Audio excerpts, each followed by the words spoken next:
Welcome, everyone. Episode 11 of the Dolphins Make Me Cry podcast, the bye-week edition. And wow, Dolphins won a game. 15-10 against the Patriots. An ugly game, as you would have expected it from two, let's be honest, not so good teams. One team not so good because of design. The other, the Dolphins, because of injury. And we can even say because of bad design. But we'll try to be positive here. You took a season that is almost or on your way to being dead, and you kept it on life support, getting you to 2-3. And let's break down the positives of the game. You ran for over 190 yards. Wow, amazing. Haven't been calling that forever, to run the ball to actually win.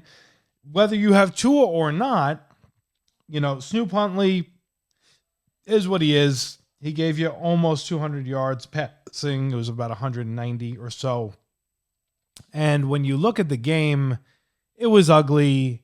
You know, the problem you have with this team, and it's just a recurring theme. It's like you're watching the same game. They mentally have tons of breakdowns, and they make tons of terrible, unforced errors. You know, I'm going to get into the special teams here and Danny Crossman. And Danny Crossman might be the greatest guy in America. But I know this. Since 2019, he's been the special teams coach, and you've basically had middle of the road to lower of the road special teams play, and it is inexcusable how bad special teams is. And I know in the era of, you know, the stat football and the fantasy football, like, you know, most people aren't sitting here breaking down, you know, punt returns, kick returns, and punts. But at the end of the day, when you want to actually win games, there's three phases to football, and special teams is a big phase that can, for a team that's not abundantly talented offensively and defensively, whether it's the Dolphins or anybody else, can make or break you. And when you break down the entirety of special teams, and when you break down what the last week became, where you had a botch snap, which created not kicking a field goal, you had a missed field goal, you had the end of the game, the touchdown, crazy weird rule that it's crazy with these rules that, like, you talk to pundits in the NFL and nobody knew, where, you know, you had to get, based on the way the receiver was catching the ball in the end zone, you had to have not only the back foot, but the front of the foot down. You know, you could say they got very lucky, because if he scores that touchdown, you got about a minute and change to get the ball back, and you're down with your, you know, third, fourth practice squad, whatever you want to call it, quarterback, to try and actually win the game and put you in position to get another score. If you really break all that down, special teams could have buried you. And here's what blows my mind about this team and this organization and where they're at from a standpoint of accountability. Let's look at the Jets. So they fire Robert Saleh after a 2-3 start, which, let's face facts, if they didn't have Aaron Rodgers, they would have fired him at the end of last year, because he's not that good of a coach. But they're 2-3. They're playing Buffalo Monday night for the first place in the AFC East. And they fire the coach at, frankly, a very poorly planned time. But at least I'm going to give him this credit. There was accountability to the fact that they're not cutting it. They're not cutting it offensively. Now, you can make the argument, if you're a Jet fan, he's a defensive coach. The defense has been pretty well taking out the first game. They've done a decent job. They kept him in the game. It's really more like offensively, and Rodgers and Hackett and all that jazz. But there was accountability. But we're sitting here 5 years into Danny Crossman. Now, if you go back, and I've said this before, last year, the last game, the biggest game the Dolphins have played, and outside of any of the on the road, you had zero shot to win playoff games that they've had the last couple of years. The biggest game you've had in, I don't know, 1992 when you were playing, to go to the Super Bowl and the last time you were in an AFC championship. So you're literally playing in the biggest game last year against Buffalo, week 17. And what happens? Special teams, punt return, 4 touchdown, loses the game. I'm screaming in the 72 club to fire this guy. Everybody's screaming to fire this guy because their special teams has been dog shit all year long. You bring him back, and lo and behold, your special team sucks again. And again, he could be the greatest guy ever. Like, it's not personal. Like, go be a great special teams coach somewhere else, maybe. Who knows? But right here, right now, I need accountability. This isn't good enough. And who in this organization is protecting the organization to say this isn't good enough? We spent boatloads of money. We paid all these guys. We restructured. Everybody's comfortable. Coaches, the whole deal. And we're getting piss poor results. And I get it. There's a scapegoat, and there's, who wants blood on to be on their hands and all this. Like, I'm sorry. He should take the fall for this right now. It's not good enough. But again, be that as it may, you're going into a bye week. They're not firing him. It is what it is. And we're probably going to get a piss poor special teams play. And it's just inexcusable. So you win this game. You get 190 yards rushing. You get, 190 something, almost 200 yards passing.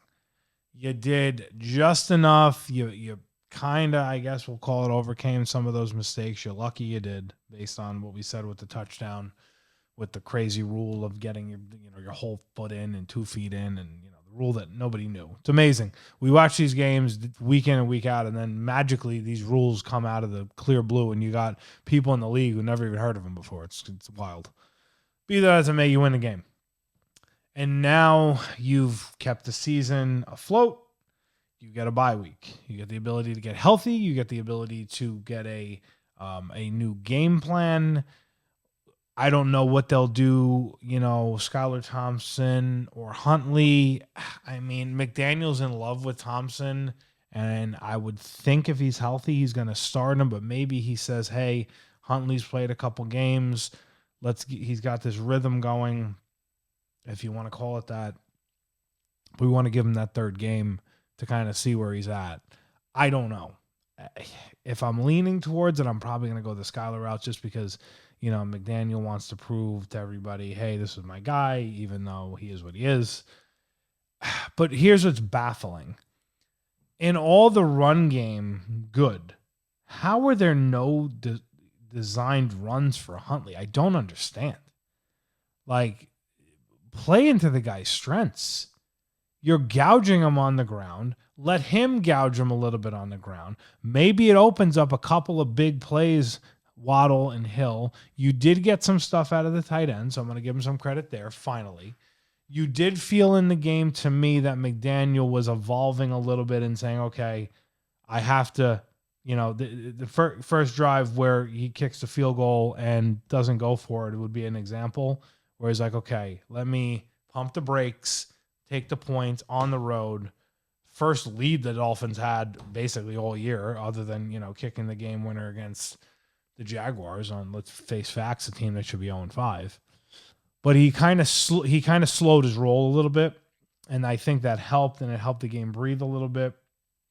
So hopefully, cross your fingers, that's a little bit of a, McDaniel learning moment. So you get out of this game. Defensively, look, the run defense is not good enough. It's not going to be good enough against good teams. They're going to run all over you, which will then lead into good quarterbacks picking you apart with the pass game, and it's a problem.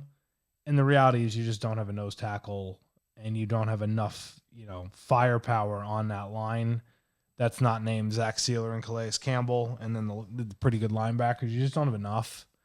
It's going to be a problem. Maybe somebody steps up into the mix. A Benito Jones, somebody who can really help to stop the run. I just don't see it. And to me, it's very easy to game plan. And again, these are off-season problems that weren't addressed enough that are now regular season problems. And what it ends up happening is like you become what you become because of the problems and issues that you've created for yourself. They have to get creative.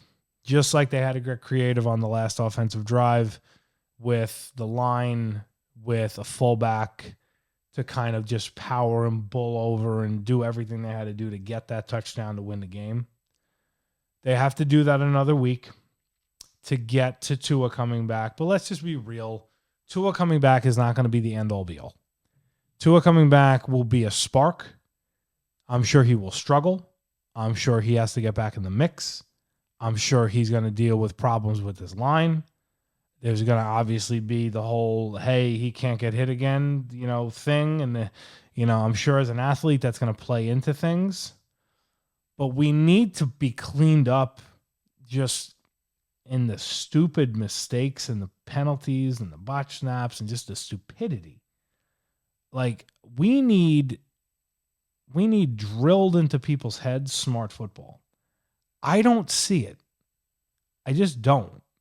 They kind of are what they are. Hopefully they can clean some of it up, and hopefully then getting Tua back is going to make the difference. So we're going to keep this short this week. We're going to be live next week in Indianapolis at Lucas Oil Field. Dolphins Make Me Cry podcast. Super excited about it. We got to keep this train rolling, get ourselves back to 500, getting Tua back, crossing our fingers, hoping the AFC can kind of get beat up as it still is, keep us alive, keep us in the mix. Look, the division's the end game.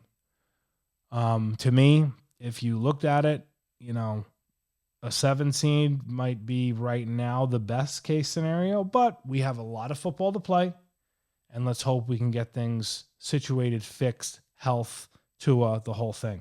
So we'll see you next week. Indianapolis, live Lucas Oil Field. We appreciate you. Like, subscribe. We'll see you next week on the Dolphins Make Me Cry podcast. Take care.